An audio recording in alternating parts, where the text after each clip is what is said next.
Oh, that's quite an interesting way to end it, isn't I was it? not expecting that. No. What were your thoughts about that last sentence? Even if in your sphere you are coming across people who find it strange to not be in a relationship, you're not alone. The ambition is to be in a relationship, get a good job, own a property. I don't know, like...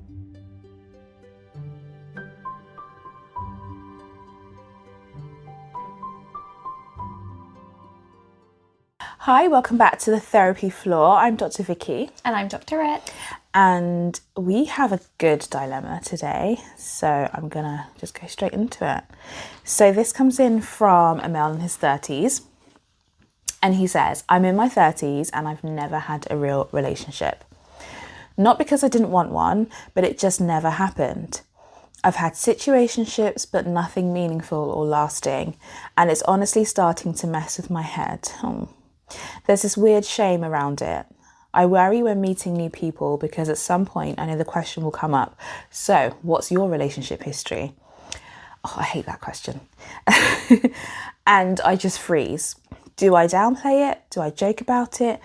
Or should I be honest and risk them thinking I'm some kind of red flag? Yeah. How do I get past feeling like there's something wrong with me? And more importantly, how do I stop letting this insecurity get in the way of actually finding something real? Oh, that's quite an interesting way to end it. I was not expecting that. No. What were your thoughts about that last sentence? How do I stop letting this insecurity get in the way of actually finding something real? I feel really confused. I don't know if I thought you didn't want anything really real. But now I'm reading that first sentence. Not because I didn't want one, but it just never happened. Wait, so you got the impression that he didn't want a relationship? Yeah. Oh, I didn't get that impression at all. That's interesting, isn't it? Maybe I'm just thinking of like past clients. Maybe that's what's happened. Isn't that so interesting? I feel like that's another topic in itself, isn't it? Yeah. When like other things can infiltrate. Yes. And then you don't see the person for who they are. Yeah. I've actually like not worked with somebody because something in my current life was infiltrating and I couldn't see them. Yeah. Or I was going to be so blinded to the help they needed. But no, I think when you were reading that, I just grasped like the first few words and then it transported me back to clients who have come to me who have said, I don't want a relationship. Yeah. Does that mean there's something wrong with me? Because I don't want anything meaningful. I'm not aspiring to that. Okay. Yeah, because I got completely the opposite. Let's go with you, because I've just made up my own dilemma. No, but it's interesting that things that kind of like... get triggered in us. Yeah. Because I was thinking, okay, this person wants a relationship and they feel a lot of shame around not being able to have a relationship. And they're worried about potential partners thinking that they're a red flag. But then the last point was quite interesting, wasn't it? Because for me, that indicated a level of self-awareness in that maybe there's something that I am doing. I'm holding myself back in a way. But I don't know if you're holding yourself back because you are just because of that feeling of shame. Like, I don't want other people to find this thing out about me. And I don't want people to eventually reject me. So therefore, I'm going to reject myself or kind of keep myself back. Or whether you're saying that you think you've had some part in not putting your best foot forward, or... No, actually, that's not the right word. Not putting your best foot forward, but you feel that you are hiding behind your insecurity. I need to read this again. Yeah. I'm not getting any of that. No? You go with that. Yeah. Okay. This is very interesting. This is interesting. Do you get the bit about I feel shame, I feel like I'm a walking red flag? Yeah, I get that not bit. Had anything significant, even though I've wanted one.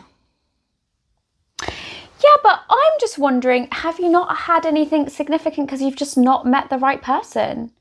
Well, that would be like the obvious answer, right? Yeah. But unfortunately, I think people can really internalize this and think, gosh, you've met clients that have done this. And I think it can be with any situation, any dilemma, where there could be multiple explanations for why something has happened or hasn't happened, but they internalize it and think it's because of me. I'm unlovable. I'm the problem. There's something wrong with me. I always am rejected. But I don't know if this person's saying that. I think they haven't said that. No, I think they're taking ownership of, I'm putting myself out there and I'm feeling them to be not meaningful. I'm owning that they're not meaningful. Oh, interesting. To me. It's not meaningful to me. It's not significant to me. But I think that's interesting that you see that as a red flag. I don't think that's a red flag. I think I would own that.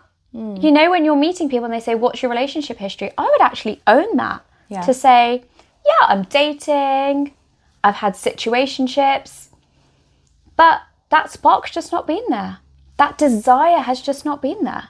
Do you know what though, Ritz? I think it's easier said than done. Go.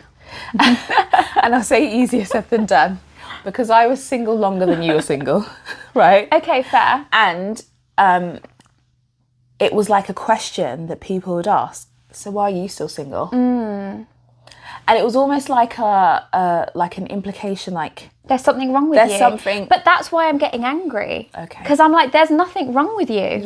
Yeah. Relationships don't define you. Like, own the fact that, yeah, I've not met the right person. Yeah. That's the right answer. That is, yeah. That's the right And maybe answer. it is easier to say that when you're in a relationship. Yeah. But when you have been maybe putting yourself out there and struggling, or not struggling, or just feeling like it's a bit of a slog. So maybe, yeah, I'm saying it with some rose-tinted glasses on. I don't know, I think when you said red flag, it did make me feel quite angry. Like,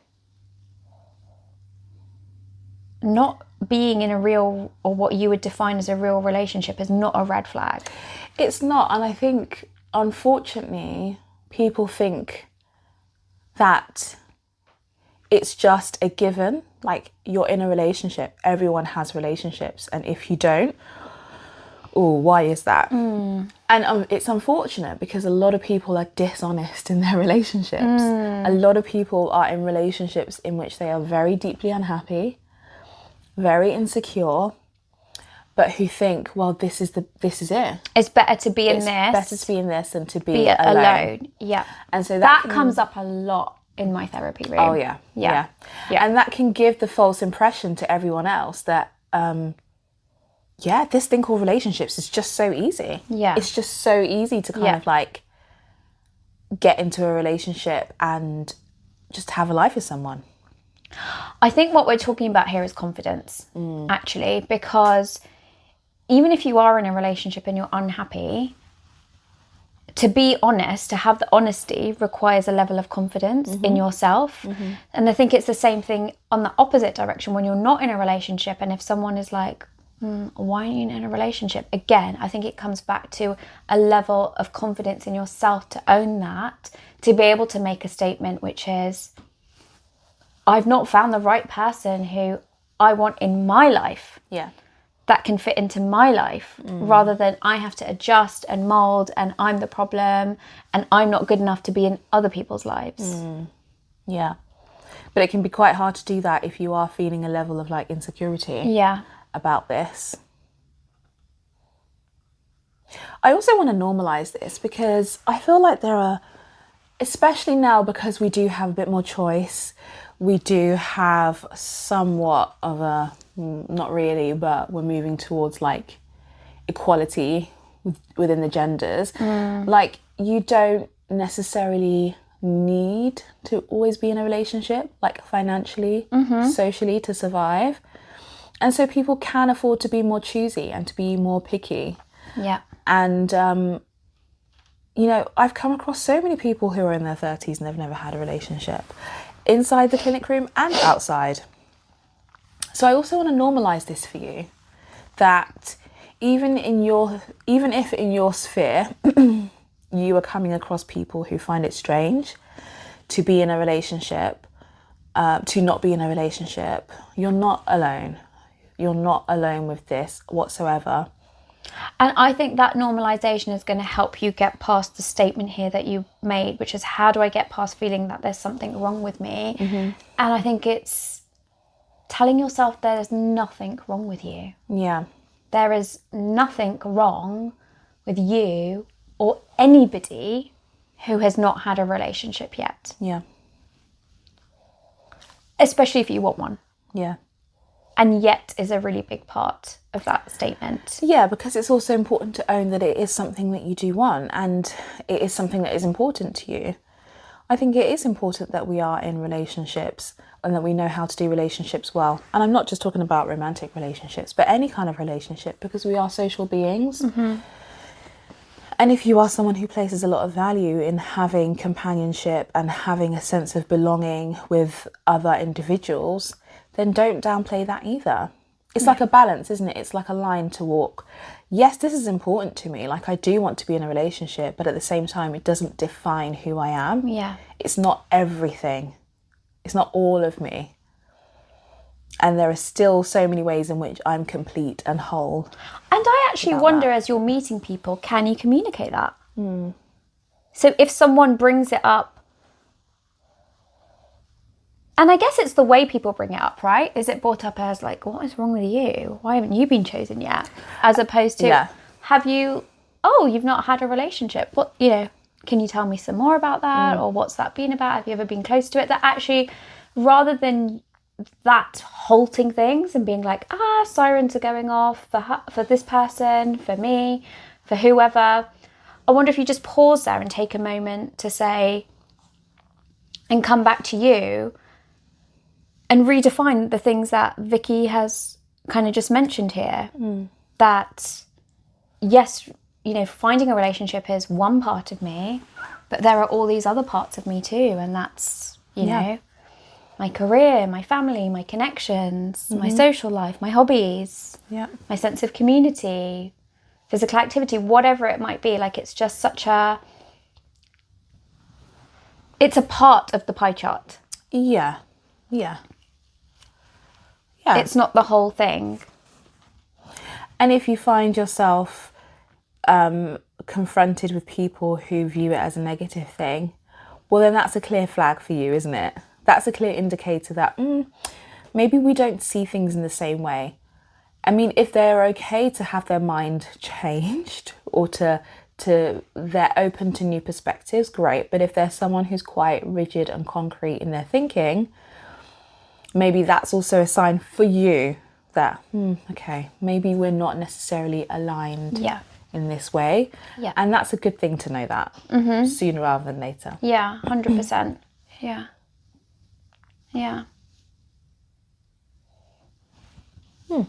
So I think when you're getting to know people, what this dilemma is actually, I think, really about is our shadow side.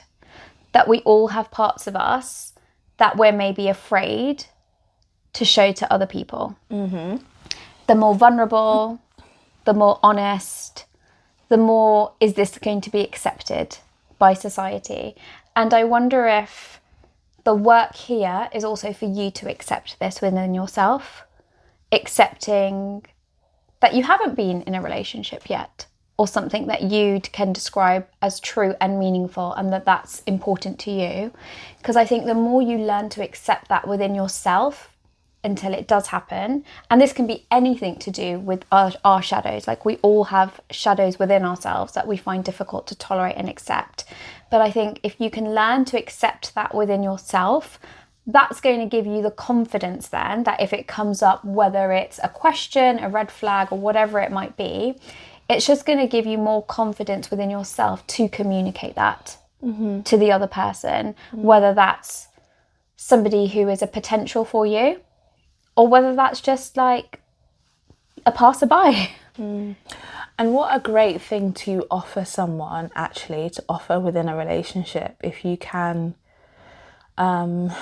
be vulnerable and kind of own yourself completely. Like, this is who I am. Yeah.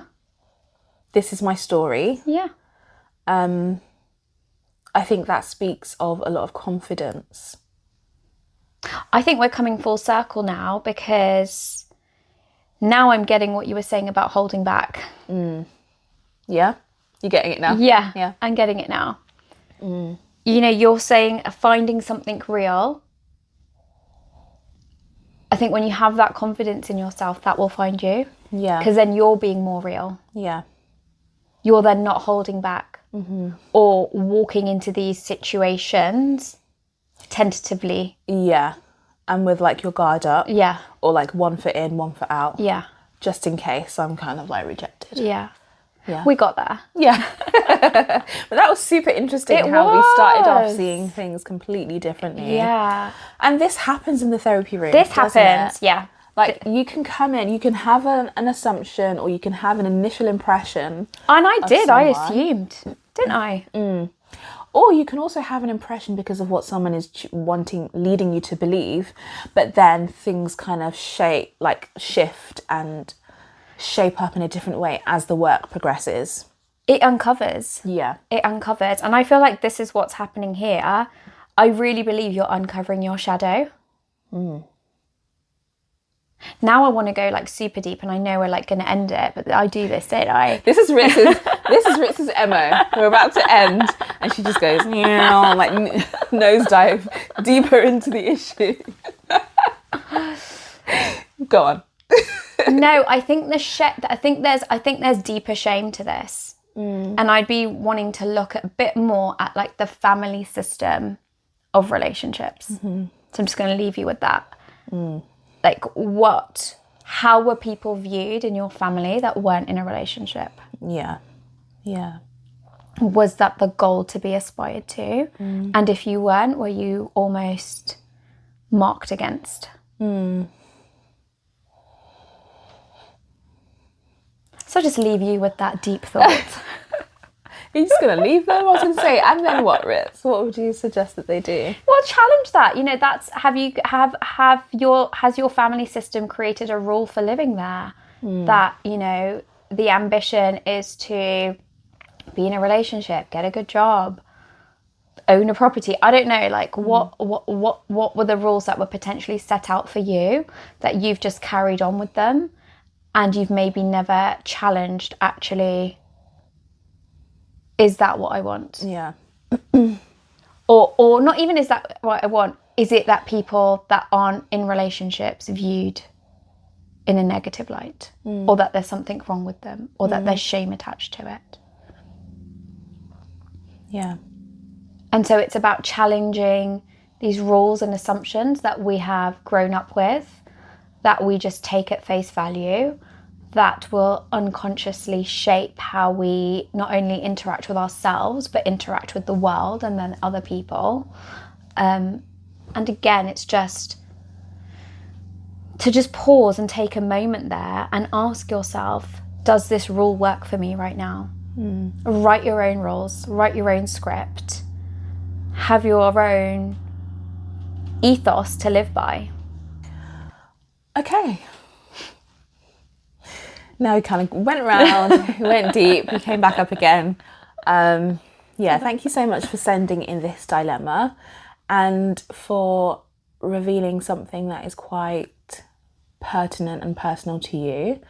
And I think other people will be able to benefit from you taking a risk there and sharing this with us. So thank you. Thank you. So if you have liked this video and you've enjoyed listening to us talk, then please hit subscribe and share it with someone else that you think might enjoy it. And if you have a dilemma, you can send it in to us at hello@thetherapyfloor.com and we may feature it in one of these episodes. I'm Dr. Ritz. And I'm Dr. Vicky. And we'll see you on the floor soon. Bye. Bye.